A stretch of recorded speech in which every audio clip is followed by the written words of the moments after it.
तो आज हम जिस बंदे की बात करने वाले हैं वो अपना चेहरा छुपाए सिर्फ अपनी बातों और साइकोलॉजी से करोड़ों लोगों को ग्लोबली मैनिपुलेट कर लेता है, वो भी इस तरह से कि वो उसके लिए अपनी जान भी दे सकते हैं। और ऐसे इस वीडियो में हम देखेंगे कि कैसे वो इन सारे लोगों का टूल की तरह यूज करके उन सब के ऊपर चढ़ते हुए अपने ड्रीम तक पहुंचेगा।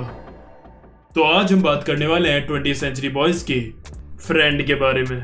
मुझे पता है कि मैंने काफी टाइम लगा दिया इस वीडियो को लाने में, पर मैं यार सच बता रहा हूं, इस मांगा को समझने में बहुत टाइम लगता है। It is the most complex and confusing thing I ever read और वॉच। मुझे ये 250 से ज्यादा चैप्टर 4 बार पढ़ने पड़े। पहले तो कहानी को एक बार कंप्लीट करने के लिए, दूसरी बार कहानी को दोबारा सही से समझने के लिए और कनेक्शन जहां जहां बैठ रहे थे उन्हें एनालाइज करने के लिए, तीसरी बार हिडन डिटेल्स वगैरह ढूंढने के लिए जो भी मेरे से मिस हुए हों, और चौथी बार इस वीडियो को बनाते हुए। और सच में यार इस वीडियो में बहुत मेहनत लगी है। इतना आसान नहीं है नाओकी उरासावा के मास्टरपीस को एक्सप्लेन करना। इतनी बड़ी वीडियो सिर्फ फ्रेंड के ऊपर तब बनी है जब मैं ज्यादा अंदर डिटेल तक नहीं गया हूँ। Friend is not a easy character to understand, but मेरी बात सही से सुनोगे तो तुम्हें अच्छे से समझ में आएंगी सारी चीजें। और हाँ, एक और बात समझो मेरी, डिस्कॉर्ड का लिंक डिस्क्रिप्शन में है, जाकर ज्वाइन करो, क्योंकि अगर तुम्हें कुछ समझ में नहीं आता है वीडियोस में तो तुम वहां आकर मुझसे पूछ सकते हो। तो चलो स्टार्ट करते हैं। साथे साथे साथे study about psychopaths episode 9। そうだよ。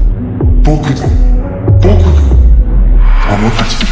a friend जो है वो काफी मिस्टीरियस कैरेक्टर है, क्योंकि हमेशा वो अपना चेहरा छुपा कर रखता है, जिससे हमें क्यूरियोसिटी रहती है कि आखिर उसके पीछे कौन है। तो पहला क्वेश्चन तो मन में यही आता है, who is friend.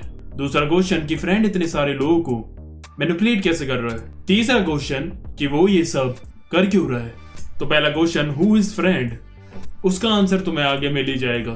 Third question कि वो ये सब कर क्यों रहा है, इसका आंसर भी तुम्हें उसके पास्ट में मिल ही जाएगा। लेकिन जो सेकंड क्वेश्चन है कि फ्रेंड ये सब कैसे करता है, तो इसका इतना डिटेल में एक्सप्लेनेशन हमें उरासावा सेंसे ने खुद ही नहीं दिया है मांगा में। कहीं कहीं पर तुम्हें बिलीव करना होगा, क्योंकि कई सारी चीजें ऑफ स्क्रीन हो जाती हैं और हमें बताया भी नहीं जाता। एंड ऑफ कोर्स इस वीडियो में स्पॉइलर तो होंगे ही, और अगर स्पॉइलर नहीं चाहिए तो 2 सेकंड के अंदर वीडियो बंद कर दो। हो गए फुकुबे, पास्ट ऑफ फुकुबे। हमें दिखाया जाता है फुकुबे जो है वो केंजी की क्लास में ही पढ़ता है। अब क्या है कि जो केंजी और उसकी गैंग है वो हमेशा साथ रहती थी, और वो एक साथ रहकर काफी इंटरेस्टिंग चीजें करते थे, जैसे सीक्रेट बेस बनाना, यानमा और मावो से अकेले बढ़ जाना। तो इसी वजह से वो स्कूल में काफी चर्चा में रहते थे। अब फुकुबे के अंदर अटेंशन सीकिंग वाली पर्सनैलिटी थी, वो भी चाहता था कि लोग उसके बारे में बात करें, इसलिए फिर वो काफी मेहनत करता है और केंजी और बाकी सबको अपना दोस्त बनाने की कोशिश करता है। वो उन्हें घर पर भी बुलाता है अपनी मांगास वगैरह पढ़ने के लिए। लेकिन हम सबको पता है कि दोस्त कभी भी जबरदस्ती नहीं बनते, वो बस बन जाते हैं। अब काफी कोशिशों के बाद भी वो उनके ग्रुप का एक हिस्सा नहीं बन पाता। इसलिए तुम्हें याद भी होगा कि फ्रेंड कहता भी है आई एम कॉलिंस, क्योंकि जब चांद पर ह्यूमंस ने कदम रखा था तो वहां 3 एस्ट्रोनॉट्स गए थे, आर्मस्ट्रॉन्ग, एल्ड्रिन और कॉलिंस। अब जो आर्मस्ट्रॉन्ग और एल्ड्रिन थे उन्होंने तो मून पर कदम रखा, लेकिन कॉलिंस अपनी स्पेसशिप में रहा और उसे सिंपैथाइज करते हुए फुकुबे उससे अपने आप को रिलेट करने लगता है कि जैसे वो चांद के इतने पास पहुंचने के बाद भी उधर चल नहीं पाया, ऐसी वो केंजी की गैंग के इतने पास होने के बाद भी कभी उन्हें ज्वाइन नहीं कर पाया। I mean, इतनी सी एज में वो कॉलिन से रिलेट कर पा रहा है, एग्जाम्पल दे रहा है, तो इससे तुम उसकी मेंटेलिटी को कैलकुलेट कर सकते हो कि उसका लेवल कहाँ होगा। असलियत में वो बाकी बच्चों से काफी अलग सोचता था। अब वो जब उन्हें ज्वाइन नहीं कर पाता है तो अब वो केंजी से जेलस होने लगता है और उससे नफरत भी उसकी चालू हो जाती है। तभी एक दिन वो सदाक्यू के पीछे पीछे जाकर केंजी के बेस तक पहुंच जाता है और वहां उसे सबसे पहले दिखती है द बुक ऑफ प्रोफेसी, जिसकी वजह से ये पूरा 20th सेंचुरी बॉयज चालू होता है। अब वो केंजी से जेलस तो रहता ही था, तो उस बुक को पढ़कर वो कहता है कि ये क्या है, मैं इससे अच्छी बुक लिख सकता हूँ। अब वो क्या करता है, सदाक्यो, यामाने और कात्सुमाटा को लेकर वो अपनी एक न्यू बुक ऑफ प्रोफेसी बनाने की सोचता है। और अब केंजी की तरह ही उसका भी एक ग्रुप था, और वो उन सब से ये भी कहता है कि मुझे फुकेबी मत बुलाओ, सिर्फ मुझे फ्रेंड कहो। अब क्या है कि फुकेबी ने एक दिन एक्सपो की बात केंजी को बताता है स्कूल में, जिसे सुनकर वो बहुत एक्साइटेड हो जाता है और फिर वो बात पूरे स्कूल में फैल जाती है और सब एक्सपो की बात कर रहे थे। और ये देखकर फुकी भी बहुत खुश था कि सब उस पर बात कर रहे हैं जो बात मैंने फैलाई है। अब वो सबको बताता है कि वो 1970 में जो एक्सपो हो रहा है वो उसमें जा रहा है, लेकिन असल में वो जाता नहीं है और पूरी गर्मियों की छुट्टी सिर्फ अपने घर में रहता है। बीच बीच में जब भी उसे बाहर जाना होता था तो वो सदाक्यू का मास्क पहनकर बाहर जाता था, जिससे सबको लगे कि वो सदाक्यू ही है। फिर बाहर उसे सदाक्यू समझकर लोग बुली भी करते थे। कहीं वो मास्क उतार कर अपना शीशे में चेहरा देखता है तो उसे एक ब्लैंक फेस दिखता है। फिर वो घर आकर दोबारा अपना चेहरा देखता है, तब उसे साफ साफ दिख रहा था। और फिर वो अपने आप से ही क्वेश्चन करने लगता है कि हु एम आई, क्या मैं फुकेबी हूँ या फिर सदाक्यू और या फिर कात्सुमाटा। यहाँ मैं दिख रहा था कि फुकेबी काफी कंफ्यूज्ड है अपनी आइडेंटिटी को लेकर, क्योंकि ज्यादातर वो अपनी आइडेंटिटी खुद ही छुपा कर रखता था, ना ही वो अपने रियल नेम से दूसरों को बुलाने देता था। उन्हीं गर्मियों की छुट्टियों में फिर वो सदाक्यू के साथ हैंगिंग हिल के एक खंडर घर में जाता है और वहां जाकर वो एक व्हाइट डॉल बनाते हैं और उसे बनाकर वो वहां एक कपल को डरा देते हैं, जिसके बाद वहां ये खबर फैल जाती है कि उस घर में भूत है। और अब जब ये बात पूरे शहर में फैल चुकी है तो फुके भी बहुत खुश हो जाता है कि मैंने जो करा उसकी बात पूरे शहर को बताया। अब इसके बाद केंजी और उसकी गैंग रात में उस खंडर में जाकर पता लगाने वाले थे कि वहां असलियत में भूत है या नहीं। और केंजी फुकेबी को भी अपने साथ वहां आने को कहता है। अब फुकेबी उनके साथ जाता है क्योंकि उसे केंजी और उसकी गैंग का डरा हुआ फेस देखना था। फुकेबी को दूसरों के रिएक्शन भी काफी पसंद थे, इसके बारे में आगे भी पता चलेगा तुम्हें। अब फुकेबी उन सबके साथ उस घर में जाता है तो वो पहले ही सदाक्यू से कह देता है भाई तू संभाल लियो और उन्हें डरा दियो। लेकिन जब वो वहां पहुंचते हैं तो वो डॉल देखकर वो सब हंसने लगते हैं और फुकेबी को जो देखना था उस पर पानी फिर जाता है और वो सोच रहा था कि वो फेल हो गया। और इस हादसे के बाद फुकेबी काफी डिसअपॉइंट था। अब कल सुबह स्कूल में सब उस हैंगिंग हिल की इंसिडेंट की बातें कर रहे थे कि कैसे केंजी और उसके ग्रुप वहां गए थे भूत देखने के लिए, और इस इंसिडेंट की वजह से सब एक्सपो के बारे में भूल जाते हैं, जिसका इतने टाइम से फुकी भी इंतजार कर रहा था कि जब वो गर्मियों की छुट्टियों से वापस आएगा तो सब उसके पास आकर एक्सपो के बारे में पूछेंगे। अब इस इंसिडेंट के बाद उसके लिए केंजी का हेट और बढ़ जाता है। उसके बाद उसे खबर भी मिलती है कि सदाक्यू का ट्रांसफर दूसरे स्कूल में हो गया है। Past of Katsumata. पहली बात, कात्सुमाता का चेहरा पूरे शो में नहीं दिखा है कहीं पर भी। और हाँ, इसकी एंट्री भी काफी बाद होती है सीरीज में, क्योंकि उरासावा ने इसे काफी हाइड करके रखा हुआ था आगे के ट्विस्ट के लिए। और इसे हम इसलिए नहीं पहचान पाते थे क्योंकि सदाक्यू और कात्सुमाटा वो दोनों ही सेम मास्क लगा कर रखते थे, इसलिए हमें पता ही नहीं चलता था कि कब कौन है। अब क्या है, ये एक दिन जिस बुढ़िया की शॉप से वो सब चीज लेते थे वहां एक दिन कात्सुमाटा आता है। उसने एक विनिंग कूपन जीता था जिसके लिए उसे एक प्राइज मिलना था।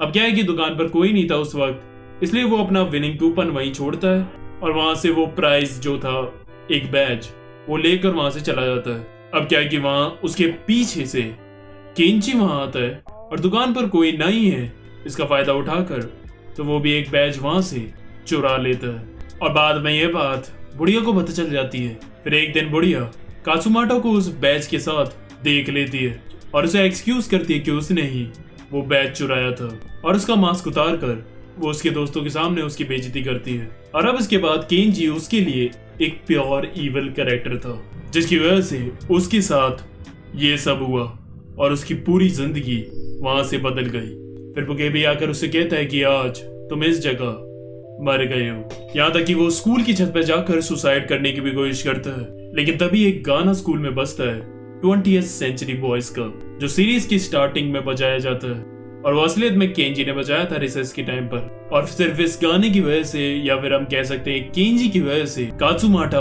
उस वक्त सुसाइड करने से बच जाता है। Lie of 1970। उसके बाद हम देखते हैं कि रास्ते में फुकेबी और आयामा ने मांजुमे इंशु से मिलते हैं, जो कि स्पून बेच रहा था। फिर फुकेबी अपनी ट्रिक कर उसकी स्पून्स को बैंड कर देता है, जिसे देखकर वो हैरान हो जाता है। उसके बाद उसी रात वो और यामाने जाते हैं साइंस रूम, जहां फिर मास्क पहनकर कात्सुमाटा भी आता है। लेकिन वो दोनों उसे सदाक्यू ही बुला रहे थे, क्योंकि फुकेबी ने उससे कहा था कि तुम वहीं मर चुके हो, और रूमर्स भी फैल गए थे कि वो मर चुका है। इसलिए उन्होंने उसे सदा क्यों बना रखा था। अब फुके भी उन्हें लटक कर एक ट्रिक कर दिखाता है और उस वक्त डोंकी वहां आता है फिक्स टैंक की पावर ऑन करने के लिए और वो फुकेबी की ट्रिक देखकर हैरान हो जाता है। फिर वो डोंकी से कहता है अब तुम सबको जाकर बताना कि तुमने इधर एक मिरेकल देखा है। अगेन उसे अटेंशन चाहिए थी, इसलिए वो डोंकी से कहकर अपने बारे में रूमर्स फैलाना चाहता था। लेकिन डोंकी थोड़ा साइंस को मानने वाला बंदा था, इसलिए वो बोलता है ये फ्रॉड है, ये कोई ट्रिक है जिससे तुम ये कर रहे हो, ये कोई मिरेकल नहीं। और जब वो उस पर बिलीव नहीं करता तो ये सुनकर वो उन दोनों से कहता है डोंकी को बैनिश करने को। अब ये देखकर वो तुरंत खिड़की से छलांग मारकर वहां से भाग जाता है और उसके तुरंत बाद ही हम देखते हैं कि गलती से फुकेबी रोप से स्लिप हो जाता है और उसका असलियत में दम घुटने लगता है। इसके बाद सीधे सीन कट हो जाता है और हमें बताया नहीं जाता है कि इसके बाद हुआ क्या, लेकिन आगे की कहानी में वो हमें जिंदा दिखता है। तो इसका मतलब तो यही होता है कि यामाने और कात्सुमाटा ने उसे बचा लिया होगा। फिर उसके बाद मांजुमे उसे एक शो में ले जाता है जहाँ ये सब ट्रिक विक दिखाई जाती थी, लेकिन उस एपिसोड में फुके भी अपनी स्पून बेंडिंग वाली ट्रिक नहीं कर पाता और उसके बाद से पता नहीं क्यों पर वो टीवी शो भी बंद हो जाता है हमेशा के लिए। और इसके बाद मांजुमे को भी उस पर बिलीव नहीं था, लेकिन फिर फुके भी मांजुमे से कहता है वो उन सब से बदला लेगा जिसने भी उसे ह्यूमिलेट किया, उसका मजाक उड़ाया, उसे फ्रॉड बोला। उन सबको मैं एक दिन बैनिश कर दूंगा और इस दुनिया पर मेरी हुकूमत होगी और इस प्लान का नाम होगा example project, formation of cult. और अब जब हाँ इसे लाई ऑफ अब काफी सालों के बाद जब फुकेबी बड़ा हो जाता है तो वो जाकर मिलता है मांजुमे से और उसे कहता है तुम्हें याद है ना एग्जाम्पल प्रोजेक्ट। अब यहाँ से कुछ वक्त के लिए फुकेबी मांजुमे के साथ एक कल्ट में ज्वाइन होता है और वहां से उसे कल्ट की नॉलेज मिलती है कि वो कैसे बनाया जाता है, उधर कैसी कैसी बातें होती हैं और कैसे लोगों को मैनिपुलेट करते हैं। जिसके बाद वो फिर अपना खुद का एक कल्ट बनाता है और फुकेबी के पास एक टैलेंट था कि वो जो भी ट्रिक करता था उससे वो सामने वालों को बिलीव करा लेता था कि वो सच है। This is the manipulation of Fukubei. जब वो स्टेज पर उड़ता है रस्सियों की मदद से तो एक बार लोगों के एक्सप्रेशन देखो, उन्हें ये रियली लग रहा होता है। एंड उसके बाद उसकी स्पीकिंग स्किल्स, जो भी वो अपनी बातें उन्हें बताता था, उनसे वो सब ब्रेन वॉश हो जाते थे। चाहे वो कोई भी प्रोफेशन का बंदा हो, पुलिस वाला, डॉक्टर, साइंटिस्ट, उन सब से वो आउट ऑफ द बॉक्स बात करता था और उन्हें वो रियलाइज करवा देता था कि अगर वो उसका साथ देंगे तो वो बहुत बड़ा और महान काम करेंगे। बाद में तो वो इतना बड़ा हो जाता है कि अगर कोई उसकी बात ना माने तो वो जबरदस्ती उनसे काम करवा लेता था और लोग उसे इतना ज्यादा सुपीरियर समझने लगे थे कि उन्हें लगता था भाई इसे सब पता है। अबे जो बंदा उसे खुद रस्सी से खींच रहा था उस वक्त, मतलब वो खुद खींच रहा है उसे, और फिर वो देखकर कहता है कि यार ये तो सच में उड़ रहा है। मांजुमे भी देखकर ये हैरान था कि ये साला कैसे इन्हें बिलीव करवा पा रहा है। और हाँ एक और बात, जो भी खतरनाक ट्रिक्स वाले काम होते थे जैसे स्टेज पर उड़ना या बाहर जाकर अटैक करना, तो वो सारे काम कात्सुमाटा फ्रेंड बनकर करता था उसकी जगह पर, क्योंकि फुके भी यहाँ से काम करता था और असल में रूल तो वही करेगा, लेकिन जो ये डेंजरस चीजें हैं वो कात्सुमाटा से करा देता था ताकि उसे कुछ ना हो। बाकी सबका सब उसी के प्लान के हिसाब से चल रहा था। अब इसी बीच फुके भी केंजी की बहन के बॉयफ्रेंड को मरवा देता है ताकि वो उसके करीब आ सके, क्योंकि उसकी न्यू प्रोफेसी बुक के हिसाब से उसे एक हॉली मदर चाहिए। जिसके बाद जब किरीको प्रेग्नेंट होती है तो कात्सुमाटा और फुके भी उसके पेट में जो बच्चा है काना, उस पर एक्सपेरिमेंट करते हैं, जिसकी वजह से काना को अपनी पावर्स मिली हैं। फिर उसके बाद काना का जन्म होता है। उसी बीच वो किरीको को मैनिपुलेट करके उसे एक डेडली वायरस भी बनवा लेता है और उसके बाद उसका वैक्सीन भी। लेकिन बाद में 1997 पर उसे पता चल जाता है कि फुकेबी ने एक कल्ट बना रखा है और उसके असली इरादे असल में क्या हैं। तो फिर वो अपने बच्ची को बचाने के लिए काना को अपने भाई केंजी के पास छोड़ जाती है। New Year Eve, bloody New Year Eve. मेरे को तो नींद आ रही है। अब क्या है कि फुकेबी पहले स्टार्ट करता है डोंकी को मारने से, क्योंकि तुम्हें याद होगा कि उसने साइंस रूम में उसका मिरेकल देखा था और उसने उसे फ्रॉड बोला था। और मांजुमे से वो कहता है कि जिसने भी मुझे फ्रॉड बोला है या मेरा मजाक उड़ा है उन सबको मैं बैनिश कर दूंगा। इसके बाद फिर वो वायरस को फैलाना भी स्टार्ट करता है। ईयर 1997 में ही पहले वो टोक्यो में, फिर लास वेगस और फिर लंदन में अपना वायरस फैलाकर टेस्ट करता है। और उसके बाद फ्रेंड का एक बंदा उसे धोखा देकर केंजी को बताता है कि ये सब जो फ्रेंड कर रहा है वो सब तुम्हारी बुक ऑफ प्रोफेसी की वजह से हो रहा है। अब क्या है कि ये भी मुझे लगता है कि फ्रेंड ने ही जानबूझकर कराया था। वो जाए केंजी को ये बात बताए और फिर केंजी उसके पीछे आए। ऐसा ही होता है। केंजी किसी की मदद लेकर एक रियूनियन रखवाता है अपनी क्लास का, जहाँ फ्रेंड खुद आता है। I mean, yes, फुकेबी, जिसका नाम तक केंजी को याद नहीं था। नो डाउट यार वो उसके पीछे पड़ा है। अब केंजी उसे रोकने के लिए उसके एक सेमिनार में जाता है। उसके बाद फ्रेंड एक पूरा एयरपोर्ट उड़वा देता है। यहाँ तक कि कस्टम ऑफिशियल, लॉयर्स, पुलिस वाले सब के सब उसकी जेब में है। उसके बाद वो काना को लेने के लिए अपने आदमियों को केंजी की शॉप पर भेज देता है, जहाँ हादसे में उसकी शॉप जला दी जाती है। अब केंजी को ये तो पता था कि 31 दिसंबर 2000 को हमारी प्रोफेसी के हिसाब से रोबोट अटैक कर इस पूरी सिटी को तबाह कर देगा। इसलिए फिर न्यू ईयर ईव से कुछ वक्त पहले ही वो अपने सारे दोस्तों को इकट्ठा करके अपने पास बुला लेता है, ताकि वो सब मिलकर फ्रेंड को रोक सके, जिसमें खुद फ्रेंड उनका पार्ट होता है और उनके हर एक्शन पर नजर रख रहा था। अब इन 2.5 सालों में फ्रेंड की कल्ट ने काफी ग्रोथ कर ली थी और अब वो पॉलिटिक्स में घुस चुके थे और अब वो एक डेमोक्रेटिक पार्टी बन चुके थे, फ्रेंडशिप डेमोक्रेटिक पार्टी। उसके बाद 31 दिसंबर 2000 आता है और हर major country, London, America, China, हर जगह वो वायरस फैल चुका था और वो बुरी तरह लोगों को मार रहा था। और जापान में तो वायरस के साथ साथ वो रोबोट आकर डिस्ट्रक्शन मचा रहा था। अब केंजी और उसकी गैंग पता लगा लेती है कि फ्रेंड कहां से उस रोबोट को कंट्रोल कर रहा है और वहाँ फ्रेंड यानी कि फुकेबी खुद को ही रोकने के लिए वहां आता है और ड्रामा करते हुए ऐसा दिखाता है कि वो बंदा सदा किए हुए और छीना झपटी में वो दोनों बिल्डिंग से नीचे गिर जाते हैं। सबको लगता है कि फुकेबी मर गया, लेकिन हमें पता है ऐसा नहीं होता। अब उस रोबोट को रोकने के लिए केंजी खुद जाता है और उस रोबोट में डायनामाइट फिट कर देता है। दूसरी तरफ जापान के पीएम के पास मांजू में पहुंचता है और उनसे कहता है कि वैक्सीन तैयार है और हमने दूसरे देशों में पहुंचा भी दी है और ये सब फ्रेंड की वजह से ही हो पाया है। बहुत ही क्लियरली उन्होंने प्लान करा था। जिस वक्त पूरी दुनिया की हालत खराब थी उसी वक्त वो वैक्सीन लाकर उन सबको बचा लेते हैं। उसके बाद फिर खुद फ्रेंड आता है एक्सपो 1970 वाले टावर पर खड़े होकर अपने ही रोबोट को रोकने के लिए, जिसमें केंजी फंसा हुआ था। और हाँ, ये वाला फ्रेंड जो है वो कात्सुमाटा है। मैंने कहा ना, डेंजरस मिशंस यही करता है। और हाँ, इसकी प्लास्टिक सर्जरी हो रखी है, तो जब ये मास्क उतारता है तो केंजी को तो ये फुकेबी दिखता है। और एक बात जो इसे फुकेबी से अलग बनाती है वो ये थी कि जब भी केंजी से बात करता था तो एक डायलॉग मारता था, लेट्स प्ले केंजी कुन। लेकिन फुकेबी ऐसी टोन में कभी बात नहीं करता। और अब उधर एक बहुत बड़ा धमाका होता है जिसमें कात्सुमाटा जो हमारा फ्रेंड है वो बुरी तरह घायल हो जाता है और जो हमारा केंजी है वो बच जाता है, लेकिन सबको लगता है कि वो मर गया।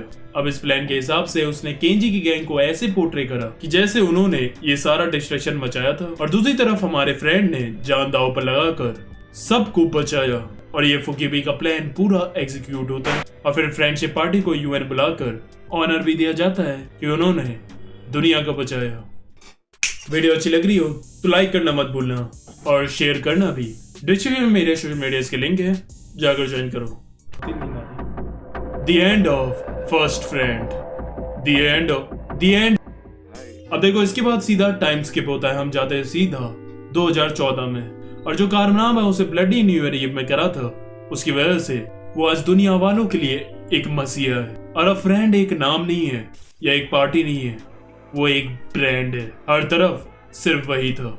ही is ruling over the Japan and everyone knows him all over the world.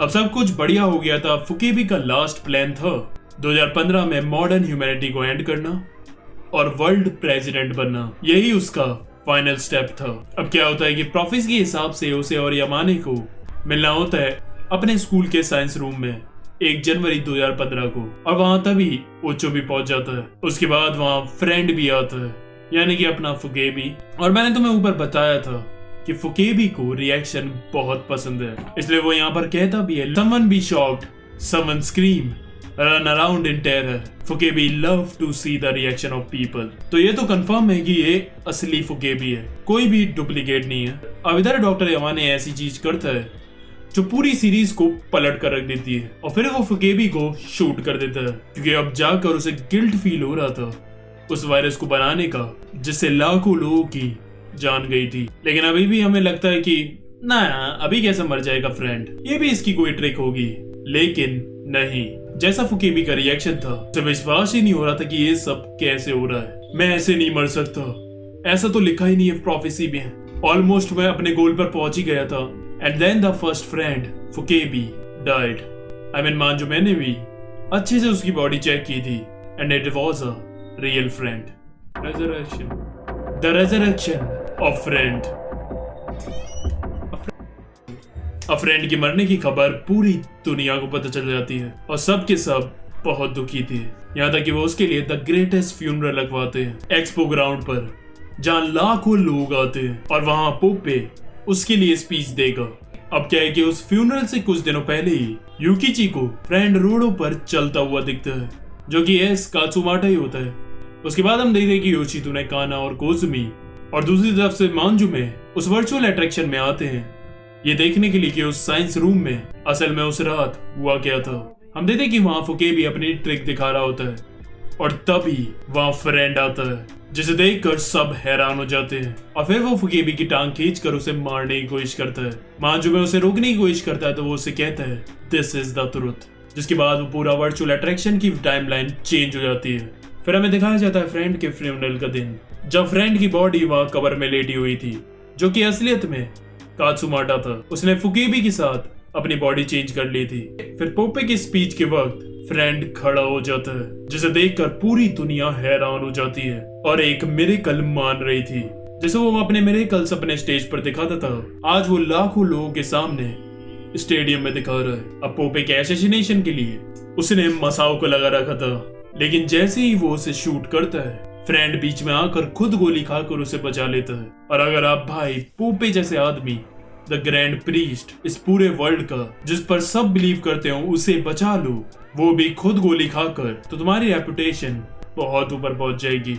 और यही होता है फ्रेंड के साथ। वो लड़खड़ाता हुआ जाता है और अपनी उंगली उठाता है। पूरा स्टेडियम चीख चीख कर उसे सपोर्ट कर रहा था और उस पैनल में लिखा भी होता है ही बिकेम अ गॉड, क्योंकि जैसे हमारे भगवान अवतार लेकर लोगों को बचाने के लिए आते हैं, और ऐसे ही फ्रेंड ने दिखाया कि वो भी एक अवतार लेकर जिंदा हुआ और पोपे को बचाया।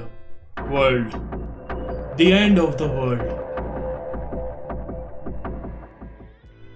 अब क्या होता है कि हमें एक और टाइम स्किप दिखाया जाता है। ये लास्ट है 3 साल बाद, जब फ्रेंड अब वर्ल्ड प्रेसिडेंट बन चुका है। अब क्या है कि दुनिया की हालत काफी खराब थी, क्योंकि फ्रेंड के दोबारा जिंदा होने के बाद ही उसका मॉडर्न ह्यूमैनिटी को डिस्ट्रॉय करने का मिशन चालू हो जाता है। और इस बार वो पहले वाले से भी ज्यादा डेडली वायरस पूरी दुनिया में फैला देता है। तो अभी करंट ह्यूमन इस दुनिया में लगभग 6 बिलियन के आसपास हैं, और अंदाजे से 1% लोग ही होंगे इस दुनिया में जो इस वायरस से खुद ही इम्यून हो, जिसका मतलब इसके बाद सिर्फ 60 मिलियन लोग इस दुनिया में रह जाएंगे। आई मीन एरन ने 80% पॉपुलेशन को तबाह करा था, और यहाँ फ्रेंड 99% पॉपुलेशन को तबाह करने की सोच रहा है। जस्ट लाइक दैट फिर ये वायरस दुनिया में फैला देता है और लोग धड़ाधड़ मरना चालू हो जाते हैं। उसके बाद फिर फ्रेंड के लिए वोट होता है और वो वर्ल्ड प्रेसिडेंट बनता है। उसके बाद अब वर्ल्ड प्रेसिडेंट की पावर से वो कैलेंडर को रीस्टार्ट कर देता है। जैसे हम जीसस के बर्थ को लेकर काउंटिंग करते हैं, ऐसे ही 2015 के बाद से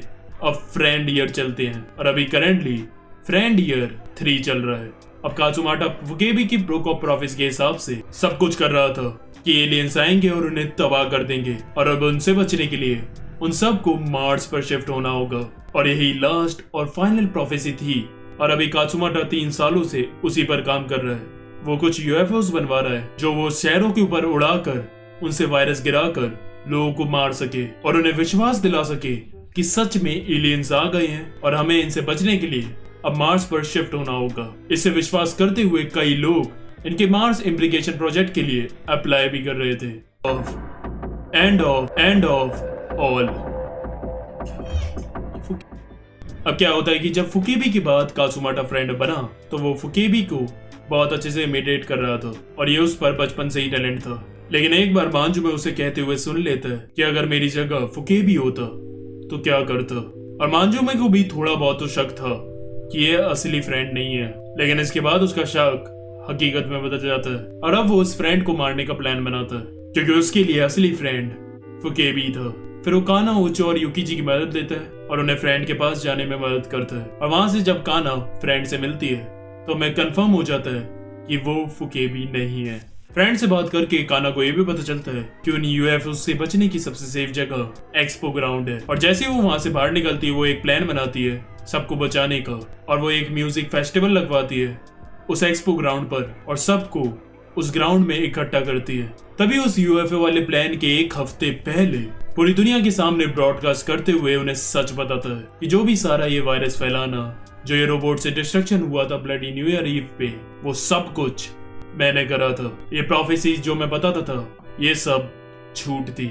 अब फ्रेंड ने इतने करीब आकर ऐसा क्यों किया? देखो, इसका प्रॉपर एक्सप्लेनेशन तो हमें नहीं दिया है, लेकिन मेरे हिसाब से फुकेबी का जितनी प्रोफेसी थी उतनी तो उसने पूरी कर दी, लेकिन अब जो वो कर रहा था वो उसकी खुद की एक प्रोफेसी का पार्ट था जो वो खुद बना रहा था। फ्रेंड की रिवील के बाद सब के सब हैरान हो जाते हैं और इसी रिवील के कारण उसके लोगों का भरोसा भी उससे उठ जाता है। हम देखते हैं कि दूसरी तरफ से 18 साल बाद केंजी वापस आ रहा था फाइनल शोडाउन के लिए। मसाओ भी इस फ्रेंड के खिलाफ था, इसलिए वो भी इनकी मदद के लिए आता है। उसके बाद वो शिगिशिमा से दोबारा वही वाला रोबोट बनवाते हैं ताकि वो उस रोबोट की मदद से यूएफओस को तबाह कर सके, लेकिन उनका प्लान उल्टा पड़ जाता है और उसका रिमोट कंट्रोल फ्रेंड के पास पहुंच जाता है। जिसके बाद केंजी और मारुओ फ्रेंड के कहने पर उसके पास आते हैं जहां उसने एक जगह बनवा रखी थी बिल्कुल उनके 50 साल पुराने शहर जैसी, और वो उनके स्कूल के सामने खड़ा हुआ था। फ्रेंड कहता है, केंजी कुन,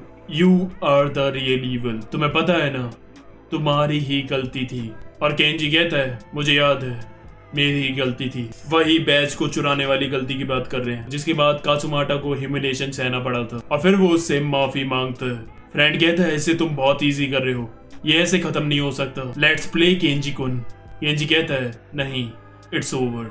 दूसरी तरफ हम देखते हैं कि वो चोस रोबोट में चढ़कर 2 यूएफओस को उड़ा देता है और जो तीसरा वाला यूएफओ होता है वो मसाओ हेलीकॉप्टर लाकर उसके साथ टकरा देता है, जिसके बाद वो सीधा आकर फ्रेंड सदाकियो और केंजी के ऊपर गिरता है। केंजी बच जाता है, सदाकियो थोड़ा बहुत घायल होता है, लेकिन फ्रेंड की बहुत बुरी हालत हो जाती है और फिर वो अपनी आखिरी सांस में उससे रिक्वेस्ट करता है कि वो उसके लिए वही वाला गाना गाए, जिसे केंजी समझ जाता है और वो उसके लिए वो गाना गाता है, गूडाला सूडाला। अब देखो, जिसने 20th सेंचुरी बॉयज पढ़ी है उन्हें पता है कि ये गूडाला सूडाला गाना कितना ज्यादा इंपॉर्टेंट है। आई मीन, इस गाने से केंजी ने लाखों लोगों को अपने साथ जोड़ा था फ्रेंड के खिलाफ लड़ने के लिए। अब काना ने जो म्यूजिकल फेस्टिवल रखवाया था वहां जाकर केंजी गाना गाता है जिसे वहां लाखों लोग सुनने के लिए आए थे, लेकिन वो गूडाला सूडाला वाला गाना नहीं गाता है। यहाँ तक कि ऑडियंस भी चीख चीख कर उसे रिक्वेस्ट कर रही थी, लेकिन उसके बाद भी वो नहीं गाता है। अब वो क्यों नहीं गाता है उसका रीजन तुम्हें आगे पता चलेगा। Boys, 21st century boys. अब देखो, ये भी 20th सेंचुरी बॉयज का ही पार्ट है, बस उरासावा ने फ्लेक्स करने के लिए इसे एक अलग बुक में कवर करा। अब मैं एक जगह पास्ट में दिखाया जाता है कि कात्सुमाटा भी कभी अपने आइडियाज को ऐड करने की कोशिश करता था फुकेबी की बुक ऑफ प्रोफेसी में, लेकिन वो हर बार उसके आइडियाज को रिजेक्ट कर देता था। और जब फुकेबी मर जाता है तो उसने न्यू बुक ऑफ प्रोफेसी के लास्ट पेज पर एक पेज ऐड करा था जिस पर लिखा था द एंटी प्रोटॉन बॉम्ब, यानी कि बिचर अभी बाकी है मेरे दोस्त। अब क्या है कि केंजी वर्चुअल अट्रैक्शन की मदद से पास्ट में जाता है ये पता लगाने कि वो बॉम्ब कहाँ छुपा सकते हैं। इसी दौरान वो कात्सुमाटा का मास्क उतारकर फेस भी देखता है, लेकिन उसका फेस होता ही नहीं है क्योंकि असलियत में कभी उसका फेस किसी को पता ही नहीं था कि कैसा है। फुकेबी ने जो वर्चुअल अट्रैक्शन बनवाया था वो उसकी मेमोरीज से था, तो अगर उसे पता ही नहीं था कि वो कैसा दिखता है तो जाहिर सी बात है वर्चुअल अट्रैक्शन में भी हमें उसका फेस नहीं दिखेगा। अब वो जैसे तैसे उस एंटी प्रोटॉन बॉम्ब को ढूंढकर उसे बंद कर देते हैं जो कि उसी एक्सपो टावर के अंदर छुपा हुआ था। उसके बाद हमें दिखाया जाता है 1973 फिर से, जहाँ कात्सुमाटा सुसाइड करने वाला होता है, लेकिन वो सॉन्ग सुनकर वो रुक जाता है। तभी वहाँ केंजी भी आता है और कान में लगाकर वही 20th सेंचुरी बॉयज का गाना सुन रहा होता है। और बस दी एंड, जिस सॉन्ग से शुरू हुई थी ये सीरीज, उसी सॉन्ग को सुनते हुए उसी मोमेंट पर ये खत्म हुई। Iconic ending by Urasawa. तो ये तो एंड हुई ऑफिशियल 21st सेंचुरी बॉयज, लेकिन ट्विस्ट क्या है कि इस 21st सेंचुरी का एक परफेक्ट एडिशन भी आया था बाद में, जिसमें ऐसा कुछ था जो कि इसकी ओरिजिनल स्टोरी को पूरा बदल सकता है। ओरिजिनल स्टोरी के हिसाब से 2 फ्रेंड थे, फुकेबी और कात्सुमाटा।